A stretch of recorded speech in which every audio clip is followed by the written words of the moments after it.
আসসালামু আলাইকুম। এখন আমরা ব্লক ট্যাগ এবং ইনলাইন ট্যাগ সম্পর্কে বিস্তারিতভাবে জানব। আমরা এই পর্যন্ত HTML এ যতগুলো ট্যাগ শিখছি সব ট্যাগগুলোকে আমরা দুই ভাগে ভাগ করতে পারি। এক টাইপ হলো ব্লক ট্যাগ এবং অন্য টাইপ হলো ইনলাইন ট্যাগ। এখন কথা হলো কোন ট্যাগগুলোকে আমরা ব্লক ট্যাগ বলবো এবং কোন ট্যাগগুলোকে আমরা ইনলাইন ট্যাগ বলবো। যে ট্যাগগুলো ব্যবহার করলে একটা লাইনের পুরো জায়গাটা নিয়ে নেয় সেই ট্যাগগুলো হলো ব্লক ট্যাগ। যেমন H1 থেকে H6, P tag, UL, form যখন করছিলাম সেই ফর্ম ট্যাগ, টেবিল ট্যাগ এগুলো কি করে একটা লাইন জায়গা নিয়ে নেই। চলেন তো একটু দেখি। যেমন আমি এখানে একটা H1 ট্যাগ দিলাম আর যার ভিতর লিখে দিলাম আই লাভ HTML এবং তার নিচে এসে একটা টেক্সট ছেড়ে দিলাম আর কি। এখন যদি সেভ করি আর ব্রাউজারে যাই তাহলে দেখতে পাচ্ছি, দেখেন এই যে H1 ট্যাগ এ হলো একটা ব্লক ট্যাগ। কারণ কি, এই H1 ট্যাগ এইখানে পুরো লাইনে জায়গাটা নিয়ে নিছে, অর্থাৎ ওই লাইনে দ্বিতীয় আর কোনো ট্যাগ ব্যবহার করা যাবে না। যেহেতু একটা লাইন ব্লক করে রাখছে সুতরাং এটা হলো ব্লক ট্যাগ। যেমন পি ট্যাগও সেম কাজ করে।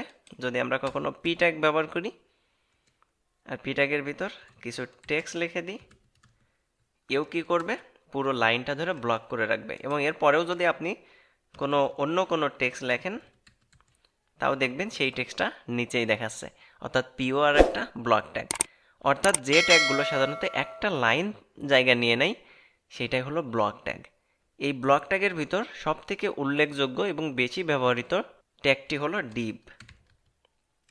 এই ডিভ ট্যাগটি সাধারণত ডিভিশনের জন্য ব্যবহার করা হয়, কোনো একটা সেকশনে আলাদা করার জন্য ব্যবহার করা হয়। ওয়েব পেজে সব থেকে বেশি ব্যবহার হয় এই ডিভ ট্যাগটি।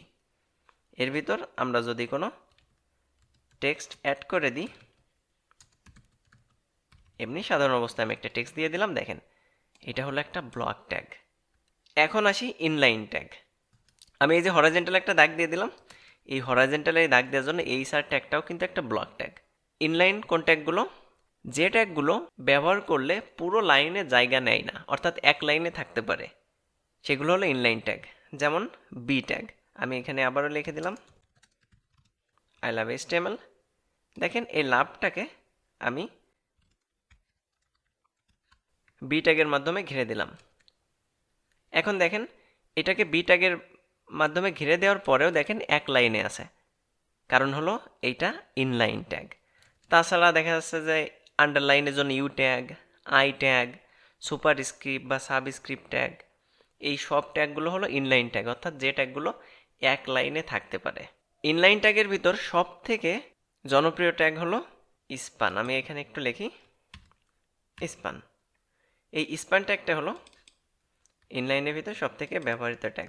স্পান এমন একটা ট্যাগ যা এক লাইনে থাকতে পারে এবং এই ট্যাগটা বাই ডিফল্টভাবে কোনো কাজ করে না বা টেক্সটকে কোনোভাবে প্রভাবিত করে না। দেখেন টেক্সট আগেও যেমন ছিল এখনও ঠিক তেমন আছে।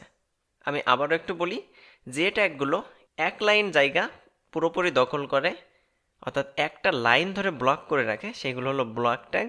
এবং যে ট্যাগগুলো ব্যবহার করলেও পাশাপাশি থাকে সেই ট্যাগগুলো হলো ইনলাইন ট্যাগ, মানে এক লাইনে থাকে আর কি। তো আশা করি আপনারা বুঝতে পারছেন। পরবর্তী ভিডিওতে আমরা HTML ক্লাস এবং আইডি সম্পর্কে বিস্তারিতভাবে জানব। সে পর্যন্ত সবাই ভালো থাকবেন। আল্লাহ হাফেজ।